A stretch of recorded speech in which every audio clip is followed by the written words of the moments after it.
If it's possible to survive on a piece of land throughout history, people have tried to do so. It's thought that the ancestors of the Inuit, the people of the Thule culture, migrated from Asia to the frozen lands of the north, to Greenland, Alaska, and Canada about 1,000 years ago. The people of the Thule culture were not the first people to live in the frozen part of the world. The Inuit are the descendants of these ancient people, and in this read aloud, you'll be learning about the Inuit, in addition to more about the Thule. The Inuit actually called the Thule Tunit. This cold part of the world that became home to the people of the Thule culture is known as the Arctic or subarctic. The Arctic is a harsh, frozen, yet stunningly beautiful place. Just like the other Native Americans that you've heard about, the people of the Thule culture originally came from Asia. Like most people who migrated long time ago, the Thule moved from place to place in pursuit of food, shelter, and land to live on. If you choose to live in a place where much of the land is frozen, an ocean or a lake will have to provide many of the things you need to survive. In particular, the people of the Thule culture relied heavily on hunting a very large whale called the bowhead whale. Every part of the whale enabled the people of the Thule culture to survive. One whale could keep a village alive throughout an entire winter. The people of the Thule culture lived in villages of about 6 to 30 houses. The houses were dug into the ground. Whalebone, stone, driftwood, and sod made up the frames of the houses. They built snow homes or igloos in the winter months as they moved from place to place, hunting as they went. The people of the Thule culture used dogs to pull sleds made out of driftwood and whalebone. They used the bones and teeth of the animals they hunted to hunt the same animals. They built boats out of walrus ribs and walrus hides and hunted at sea in the icy waters. They used lamps powered by seal and whale oil. It seems that during the period of a mini ice age that swept across the world, the people of the Thule culture found it even more difficult to survive. Once the colder climate came and the ice formed over the once free-moving ocean, the whales that the people of the Thule culture relied upon disappeared. Essential plants disappeared too. Scientists believe that just as with other native groups, when faced with great hardship, the people of the Thule culture began to migrate. It seems that they began to migrate east in search of food, shelter, and land. Not all of the people of the Thule culture left, though, and many years later, another group of people arrived, either by boat or on foot, across the frozen ocean. These people joined with the Thule and created a new group. We call these new people the Inuit, and they made their home in the frozen lands of North America. When the Inuit arrived, they brought with them more sophisticated hunting techniques and were more able to withstand the harsh conditions. The Inuit were a nomadic hunting and gathering people. Over time, the older Thule culture merged with the new culture, and Inuit became the name of the dominant culture. Interestingly, historians think that it's possible that the Inuit once lived in Greenland and Iceland before moving farther south in the Arctic subarctic region. The Inuit may have encountered Vikings in Greenland, and the Vikings may have left Greenland for various reasons, including conflicts with the Inuit. Historians are not completely sure what happened during this early part of Inuit migration, but what we do know is that it was the Inuit culture took hold, and these people found new and ingenious ways of surviving in such an inhospitable region. Although the Inuit did hunt whales out in the open water, they also relied heavily on fishing, catching seals and walruses and hunting caribou and other small mammals.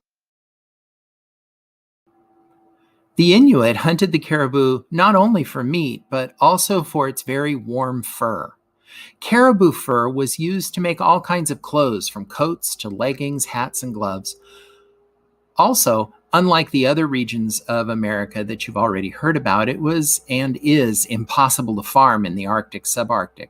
However, during the spring and summer months, it is possible to gather berries and seaweed and collect eggs, and these things the Inuit did. The Inuit invented the kayak, A kayak is a light one-person boat that can be used for hunting or transportation. An Inuit kayak moves swiftly and silently and was powered by a double-bladed paddle.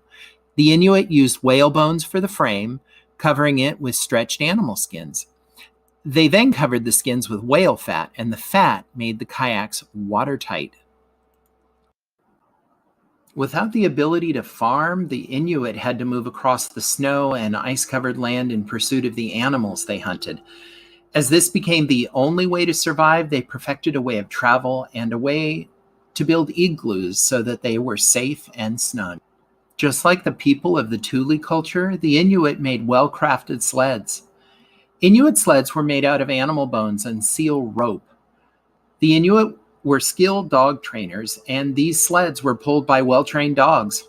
In fact, scientists believe that when the mini ice age occurred, it would not have been possible for Inuit to have survived in the frigid Arctic without the stamina and loyalty of these sled dogs. The Inuit took the skills already learned by the people of the Thule culture and developed them even further. The Inuit trained their dogs not only to pull heavy sleds that could weigh hundreds of pounds fully loaded, they also trained them to sniff out seal breathing holes. The Inuit mostly used male dogs that were hitched together. Inuit dogs could and would also hunt down polar bears.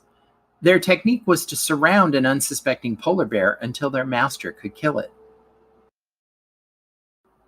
Traditionally, in the wintertime, the Inuit lived in igloos.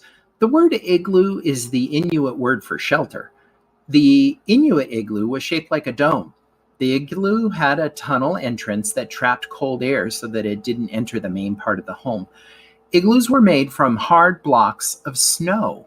These homes were not made to last because the Inuit moved frequently, hunting and trapping animals in the warmer months.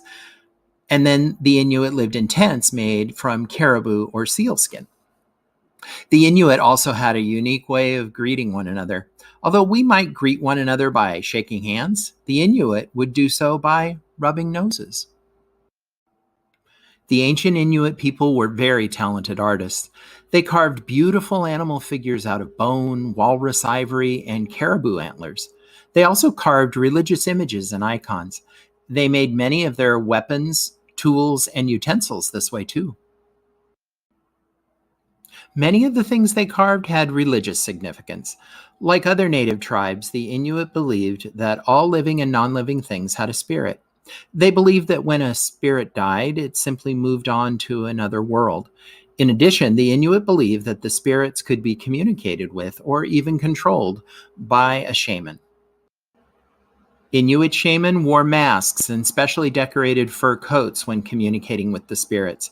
They asked the spirits to bring good health and good hunting. They respected the animals they hunted and believed that when an animal was killed, its spirit went to live in another animal. The Inuit are thought to be the last group of native people to have arrived in North America. Because of this and the fact that they made their home in the frozen north, it could be said that their culture encountered or came into contact with less of the overwhelming influence of the European settlers. As is true of the other groups of Native Americans today, many of the Inuit of today are a modern people. Many of them use snowmobiles instead of sleds, and most use igloos not for their main dwellings, but only as temporary homes on hunting expeditions. Much of their ancient language and customs, however, are still a part of their everyday lives.